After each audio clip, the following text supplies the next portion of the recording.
नमस्कार दोस्तों, मेरे चैनल पे आने का आपका स्वागत है। आज की खबरें। एमका कार्यक्रम के लिए निजी क्षेत्र को निरंतर समर्थन का आश्वासन।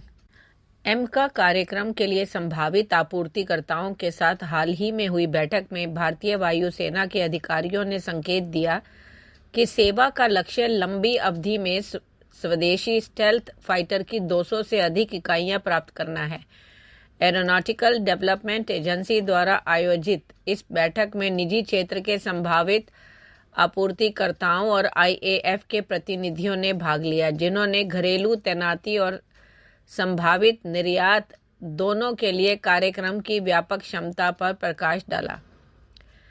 एडीए ने निजी क्षेत्र के एरोस्पेस घटक आपूर्तिकर्ताओं को रुचि पत्र यानी ईओआई जारी किया, जिससे एमसीए प्रोग्राम के लिए आपूर्ति श्रृंखला में शामिल होने के लिए कंपनियों की तलाश की गई।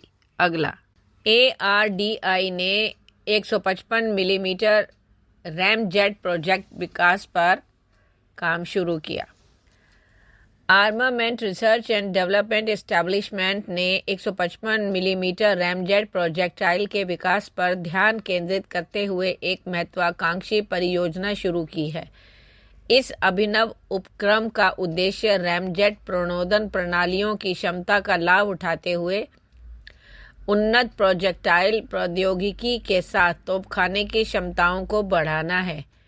इसका व्यापक दृष्टिकोण प्रारंभिक डिजाइन से लेकर अंतिम विनिर्माण और गुणवत्ता आश्वासन तक की गतिविधियों की एक विस्तृत श्रृंखला को शामिल करता है, जिससे यह सुनिश्चित होता है कि परियोजना रक्षा अनुप्रयोगों के लिए आवश्यक कठोर मानकों को पूरा करती है। अगला, घातक यूसीएवी कार्यक्रम को मानव युक्त बम वर्षक प्लेटफॉर्म में बदलना कैसे संभव है? भारत का घातक मानव रहित लड़ाकू हवाई विमान कार्यक्रम देश की स्वदेशी रक्षा प्रौद्योगिकी में एक महत्वपूर्ण छलांग का प्रतिनिधित्व करता है। मूल रूप से रक्षा अनुसंधान और विकास संगठन यानी डीआरडीओ के साथ एरोनॉटिकल डेवलपमेंट एस्टेब्लिशमेंट द्वारा विकसित घातक यूसीएवी को आक्रामक अभियानों के लिए डिजाइन किए गए एक गुप्त स्वायत्त हवाई प्लेटफॉर्म के रूप में देखा जाता है, जो स्वदेशी 49KN ड्राई कावेरी इंजन द्वारा स्वचालित होता है। घातक कार्यक्रम की शुरुआत एडीए के स्विफ्ट से हुई थी, यानी स्टेल्थ विंग फ्लाइंग टेस्टबेड से हुई थी, जो 1.1 टन की तकनीकी प्रदर्शन करता है, जिसका उपयोग यूसीएवी के stealthy tailless flying wing design के लिए डिजाइन सिद्धांतों और नियंत्रण तंत्रों को मान्य करने के लिए किया जाता है।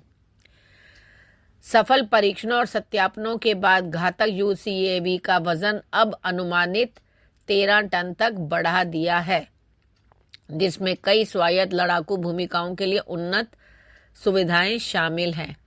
अगला, भारत ने लंबी दूरी की लैंड अटैक क्रूज मिसाइल पर स्वदेशी माणिक इंजन का सत्यापन किया। भारत की रक्षा क्षमताओं के लिए एक महत्वपूर्ण मील का पत्थर साबित हुआ। भारतीय सेना ने कल अपनी long range land attack cruise missile LRLCAM ACM का सफलतापूर्वक परीक्षण किया, जो स्वदेशी मिसाइल प्रणोदन में एक बड़ी सफलता है।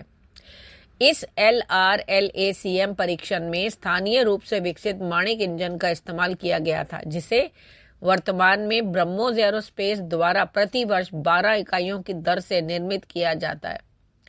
यह परीक्षण न केवल रक्षा प्रौद्योगिकी में आत्मनिर्भरता के लिए भारत की प्रतिबद्धता को रेखांकित करता है, बल्कि लंबी दूरी की स्ट्राइक क्षमताओं के लिए आवश्यक घरेलू प्रणोदन प्रणालियों में प्रगति को भी दर्शाता है। अगला, स्टारलिंक भारत में सैटेलाइट ब्रॉडबैंड इंटरनेट सेवा देने की कोशिश कर रही है। क्या इससे कोई खतरा है? क्या ये भेड़ की खाल में भेड़िया है? एलन मस्क की स्टारलिंक द्वारा भारत में सैटेलाइट ब्रॉडबैंड इंटरनेट सेवा की पेशकश करने की चर्चा के बीच थिंक टैंक कूटनीति फाउंडेशन ने अमेरिकी खुफिया और सैन्य एजेंसियों के साथ अमेरिकी दिग्गज के गहरे संबंधों का उजागर किया है जो राष्ट्रीय हितों में बाधा बन सकते हैं। स्टारलिंक को भेड़ के कपड़ों में भेड़िया कहते हुए फाउंडेशन ने कहा कि यह स्टारलिंक एक दोहरे उपयोग वाली तकनीक है जिसका सबसे बड़ा ग्राहक और प्रमोटर अमेरिकी सरकार की खुफिया और सैन्य है, जबकि पुराने मोबाइल फोन सेवा प्रदाता वॉयस एंड इंटरनेट सेवाओं की पेशकश के लिए दूर संचार टावरों का उपयोग करते हैं। उपग्रह संचार या सेटकॉम में समान पेशकश के लिए उपग्रहों का एक समूह का उपयोग करना शामिल है। हालांकि ऐसी चिंताएं हैं कि उन उपग्रहों का नियंत्रण देश के बाहर है। अगला, रूस ने Su-57 की आपूर्ति के लिए पहला सौदा किया।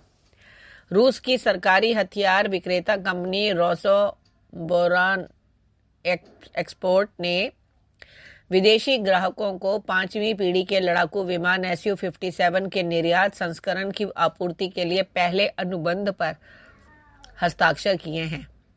इनके मुख्य अधिकारी अलेक्जेंडर मिखेव ने बुधवार को जुझाई में एयर शो चाइना में कहा। मुख्य कार्यकारी ने रूसी संवाददाताओं से कहा, 5वीं पीढ़ी के लड़ाकू विमान में बहुत रुचि को देखते हुए जिसे चीन में अंतर्राष्ट्रीय एयर शो के पहले दिन प्रदर्शित किया गया था।